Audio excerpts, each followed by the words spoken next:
about issues that are ongoing, and I thought that was terrific. And as well, thank you for following on to join us this morning to give us an opportunity to talk a little bit about something I think is fairly important.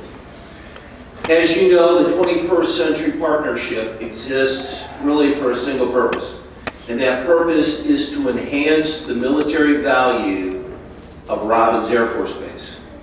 Now, in order for us to accomplish our duties, we spend a lot of time highlighting the good news stories that generate from the base to ensure that our community, and equally as important, the United States Air Force, has the opportunity to acknowledge those accomplishments. One example of that recently is last week we had the opportunity to highlight that Air Force Materiel Command had announced that Robins Air Force Base was the Facility Energy Excellence Award winner for Air Force Materiel Command this year. Why that is important is for some of us this week you had the opportunity to listen to Lieutenant General Bruce Litchfield, the commander of the Air Force's Sustainment Center, talk about his priorities, and his number one priority was education, his number two was energy reduction. And so the ability to tie together the efforts here at Robins with his goals is indicative that we're headed in many ways in the right direction. And as we sit here today, one floor up, the base is in the midst of hosting a discussion on an enhanced use lease opportunity to create a 57-acre solar farm on Robins Air Force Base, the point of which will help reduce costs for Robins in terms of operating costs, which makes it more competitive, but also to provide another alternate energy solution to our local power providers. And we're delighted that the base is taking those kind of actions to get us to where we need to be. At the same time, part of the responsibility of the 21st Century Partnership is to ensure that we're objectively assessing any impediments to the future growth of the base and to this community. And to that end, I'm here today to talk about a long-standing issue that has the potential for undermining our efforts to secure the future of Robins Air Force Base. And in reality, and in my opinion, I believe this issue to be the number one threat to the future of Robins Air Force Base. The issue that I'm referring to is the current state of relationship between base management and our local union on base. In short, there's a small number of individuals from both sides of this issue, management and the union, whose personal agendas are of greater importance to them than to the health and well-being of our base and our community. This situation did not arise overnight. It's been in place for many years. And I will tell you that the 4 former commanders of the Air Logistics Center that live in our community have all dealt with the same issue during their tenure as commander, and none of those, including me, has yet solved the issue. The clearest symptom of the problem is measured in the quantity of grievances that are being filed here on base.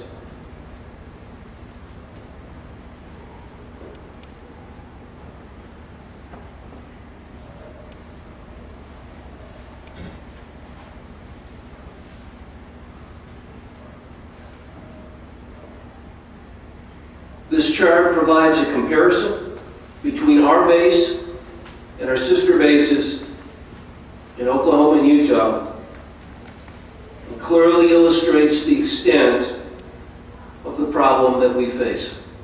I'll give you just a moment to absorb the numbers. Can you read them out? Some of them. Yes.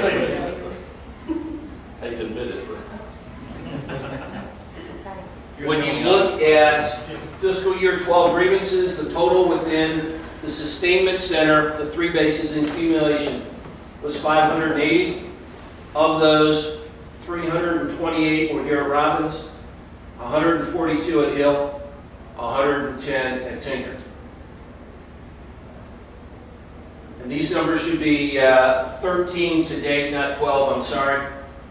325 thus far, 229 of that 325 from Robin, 64 at Hill, 32 at Tinker.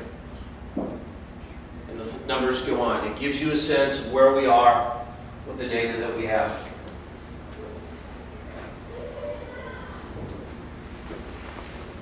Now, some of you are probably asking yourselves why we're talking about this publicly. In doing so, others may find out. Here's the reality. The decision makers in Washington, both in the Pentagon and in our Congress, the decision makers in Dayton, Air Force Materiel Command, and the decision makers in Oklahoma City at the Air Force Sustainment Center are already intimately aware of where these numbers are and the difference between what is here at Robins and the other two Air Force Air Logistics complexes and the bases that support them. They already know, and this is our opportunity to ensure that each and every member of the Team Robins team out at the Air Base understand what those numbers look like as well. Ladies and gentlemen, this is not a base management issue or a base management problem. This isn't a union problem. This is a Middle Georgia problem. And if left unattended, it clearly puts at risk our $2.9 billion economic engine that we call Robins Air Force Base. So some of you may be asking as well, if this issue has been around for years, why does it matter now? The answer is very simple. We as an Air Force are entering uncharted waters. You all have heard the discussions that the Air Force has somewhere between 20 and 24% excess infrastructure. You've heard me previously talk about the fact that the commander, the 4-star commander of all of the Air Force's combat forces, says that today he could close 1 of every 3 of his bases with no impact. We've talked about the fact that there is likely to be a BRAC in 2015, 2017, or perhaps both. And I will tell you that if Bob McMahon were sitting in the Pentagon today, as I was in preparation for the 1995 BRAC and the 2005 BRAC, that the data before you is exactly the type of data that would have influenced the process. There's a historical precedent for exactly this situation. The San Antonio Air Logistics Center, Kelly Air Force Base in San Antonio, Texas, was notorious for the poor relationship between the union and management throughout the 1980s and early 1990s. And I can tell you from firsthand experience, because I was in the room, that that poor relationship was a factor in the Air Force putting Kelly on the closure list for the 1995 BRAC. As the former commander, I can attest to the fact that there is plenty of blame to go around for the current situation and for the grievance numbers that are shining a very bright and unwanted light today on Robins Air Force Base. But I can also tell you that union and management do know how to work together for a common cause when they want to. Over the past 2 years, Robins Air Force Base has made tremendous strides in improving its safety and occupational health record after a series of OSHA violations over the past few years. That improvement took place because base management and the union together worked for a common goal of enhancing the quality of the work environment for all Robins workers. And it is exactly this sense of partnership that is needed now. In closing, I believe we need to ensure that every Robbins worker is aware of this situation and of the consequences it could lead to if not resolved. And I want to underscore this point. This situation can only be resolved by those that work and live inside the fence of Robbins Air Force Base. And it will take every Robbins worker an active role in improving the current situation and not contributing to the current situation. For those of us in the community, although we can't fix the problem, we can encourage every base employee we know, management, workforce, and union leadership to do their part in resolving this situation because our collective future depends upon it. The good news is we have time to act. Time to change the reality of the relationship, and equally as important, the perceptions that others outside of our community currently have. But only if we begin to act now. Ladies and gentlemen, we have a choice. And in particular, those inside the fence have a choice. Whether to continue to contribute to make the tremendous things that are happening at Robbins paramount in their mind, or whether or not personal agendas will be at the expense of our base. I'd be happy to answer any questions from those of you in the audience. Mr. Wiggins. That's a good illustration of how it gets to be a grievance. What happens, and is it are the unions all under the same agreement that all federal workers? There is a master labor agreement that tells both our workforce and our management what the expectations are. And this is updated on a regular basis. Within the master labor agreement, there is the ability laid out within that agreement of how to informally resolve issues and to deal with those issues before they become formal grievance. And so there is guidance.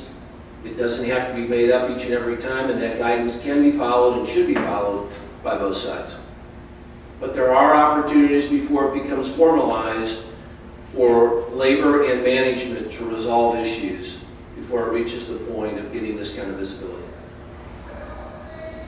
But it's an illustration, they had a fight or they didn't get along? It could be a variety of different issues. It could be something as simple as a workplace condition. It could be having to do with a civilian appraisal. It could be a change within work conditions. If we changed the hours that we wanted you to come to work. It could be improper behavior of the supervisor to an employee. The best example that all of you are aware, and one for which I would commend some union members, is identifying the challenges we had a number of years ago with OSHA violations. That is a perfect example where issues were brought to some supervisors who failed to take the appropriate action, and so the only opportunity was to file the grievance and make it a public issue. But there are many opportunities of much less consequence than that can be solved by management and the workforce working together. Mr. Dyer? Yes, as you know, all of us have been aware of this issue for a while, just as the commanders have over the years known about this. I can't believe that the union leadership doesn't know this too. What has been their response so far to date to any conversations or any dialogue around this? Without bypassing your question, Mr. Dyer, I don't want to speak either for the base or for the union. What I want to do is underscore that both base management and that union leadership have culpability here. Both have to change their behaviors. Both have to work better together to find resolution to this problem. And again, they demonstrated that before with the way that they handled the reduction and the elimination of the OSHA violations. which have taken us from really the outhouse, if you will, to the penthouse in the way that organizations in the environmental world look at us. But I don't want to speak for them. What I do want to do is make sure that all of our folks that go to work at Robins Air Force Base understand what these issues are. Yes, ma'am. With, I think, having been out there recently, I think both the union leadership and the base leadership understand the elements of this issue. I believe that both, for the most part, a clear majority of union members and of base leaders have no desire to see any of this happen. As I said earlier, this is a small group on both sides who have personal agendas for whatever reason that are not allowing us to be as successful as we possibly could be. The reality is that when we were an air logistics center, no one consolidated the data in the way that I'm presenting it today. It was looked at and not thought about. One of the elements of standing up the Air Force's Sustainment Center is that there is a single boss now, clearly responsible for the 3 complexes in particular, who's looking at this data on a regular basis as part of his leadership and management responsibility. And so what it has really done is highlight the disparate numbers between what we have here at Robins and what can be seen in Oklahoma and in Utah. And it is that glaring target on us until we get this under control. And so that's really what it's been brought to our attention. And all that hopefully this will do is ratchet up the attention on base and instill upon both the base leadership as well as union leadership to work together to resolve this issue. I know that there are actions underway on base to try to mitigate some of this, and I won't speak for the union nor will I speak for the base, but it will take both sides working together to get us to where we need to be. Mayor? If I understand it correctly, furloughs come in, for example, opportunities for grievance. Everybody who gets the furlough can file a grievance about it. But the union can handle it in 1 or 2 ways. They can take each individual grievance and reflect their numbers, or they can take all the grievances, combine together and make one grievance out of it with all those attached to it. That's exactly right. Keep the numbers under control. There is the ability in the way that it's handled by the union. If they're, and again, in the first question is if you're going to file a grievance on this, why? Because there's no one in the, we understand why this has occurred, and the best way to handle this is, you know, if you're displeased with this, is that at the voting box, you know, the next time you have the opportunity to vote for a federal employee. The reality is, if you feel obligated to do it, the response is the same of whether it would be 1 or 1,000.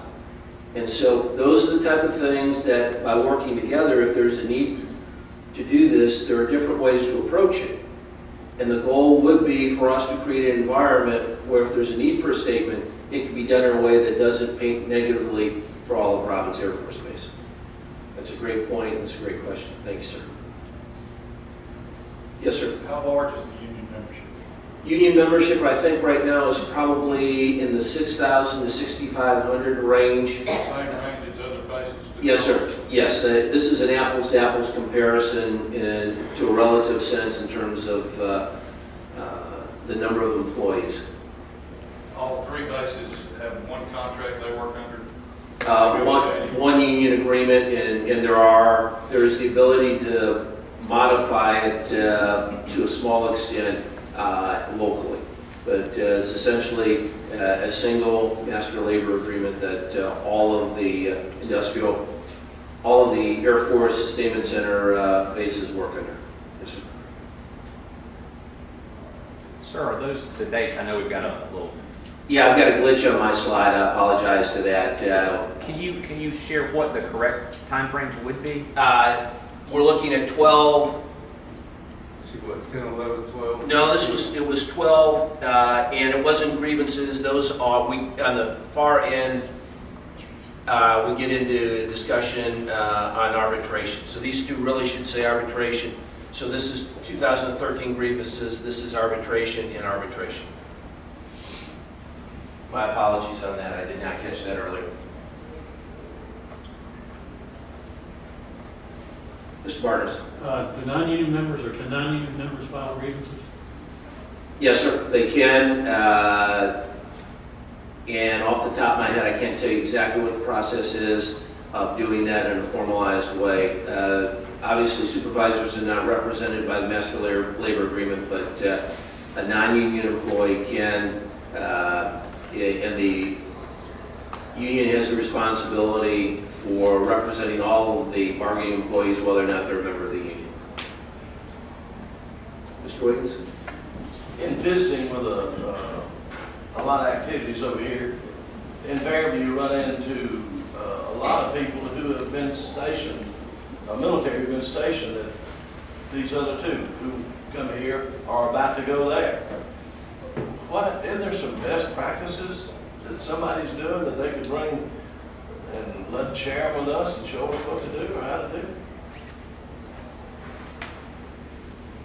My sense is, having been the most recent commander of the Air Logistics Center, it's fairly recent information. I think folks have a full understanding of what ought to take place. There has been some level of belief that this really didn't matter. It was just a small group on both sides playing tit for tat. And the reality is that there are dire consequences of this because it has to do with our reputation. A clear majority of both the workforce, our union stewards, and of our management come to work each and every day and do exactly what they're supposed to do. They do a great job and we're tremendously proud of them. There is a small group in each of those areas that fall into a different category. And for the most part, because I don't think folks fully understand the implications of this, that there was an acceptance of behavior that was contrary to our best interest. It isn't that we don't know how to behave properly. It's the fact that in many cases that we don't. And that has to do with a handful of employees, it has to do with a handful of managers, and it has to do with some of the actions by the union. But it is because there are some personal agendas as opposed to looking out for the best interest of the base and this community that occurs. And part of our reason for talking about this publicly is to ensure that every employee at Robins Air Force Base understands that this is a graded criteria, understand that this is important, and understand that this could adversely affect us in the next round of BRAC. I would rather not be standing up here today talking about this issue. But our choices were either talking about this issue with some potential backlash or continuing to ignore it at our own peril. And I don't want any of us 2 years from now saying, if we'd only talked about this publicly, life could have been different. It's about responsibility towards something more important than yourself. And hopefully we'll be able to communicate that message that together we can get to where we need to be. Because there are so many good things happening at Robins Air Force Base today.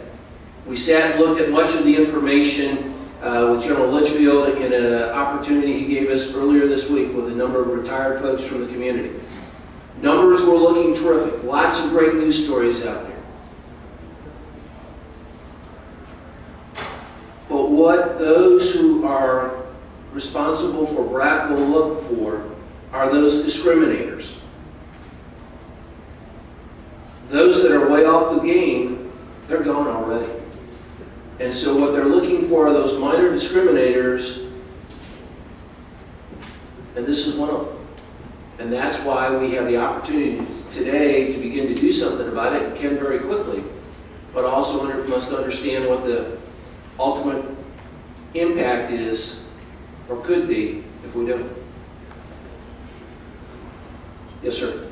General, I think 5 times now you referred to the actions of a small set of individuals working on their own agendas. Are you prepared at this point to publicly be more specific than that and name names? I'm not. I don't think there's any value in that. Those that have their personal agendas, they know who they are. And it's as simple as a first-line supervisor who's elected not to follow the master labor agreement because 2 or 3 of his workers back in 1984 were aggravated. And now they were peers back then, and he's now their boss, and he's going to make sure they know they're the boss. I mean, it's inappropriate, it's unacceptable, and it happens. And what we need is those type of supervisors, the handful that are out there, and the workers know who they are. Unfortunately, some of the mid-level and senior managers know who they are, and they're just not taking the appropriate action, though I'm beginning to see more and more of that. But they either need to change the behavior or go work somewhere else. Likewise, there are members within the union hierarchy that believe cranking up the number of grievances puts additional pressure on management, and in doing so, thank you, in doing so, that they can create leverage. And it's certainly not a reflection of the entire union, but there are those within the union leadership that perhaps believe we've got to change that behavior because it's at the expense of everyone else. And there are workers out there, some small number when you think about 16,000, that are affectionately referred to as frequent filers. Those folks need to understand that this isn't Burger King and you can't always have it your way, and decisions are made for people for a reason. And so it is this collective group that have to think beyond themselves. And like I said, there's culpability to go around. And we just have to be intolerant of that culpability and move to a new level that says this is going to impact not only our base, but our community if we don't go fix it.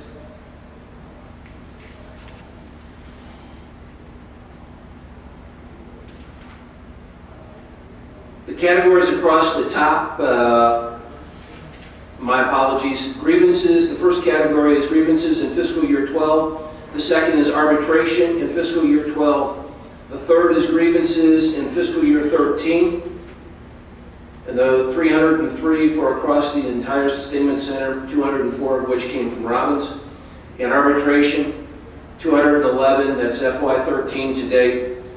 211 across the sustainment center, 173 here at Robbins. Again, my apologies. Anything else that I can answer? Again, to all of you and to the elected officials who have taken the time from their busy schedules to be here, thank you very much. I know this is important to you. You have communicated that to me. Our goal is collectively as a community to support those on base, to help communicate to those on base that this is an important issue for all of us, and to help them reach the appropriate decisions they need to make in the future to ensure the future viability of our base. Thank you all very much for being here today.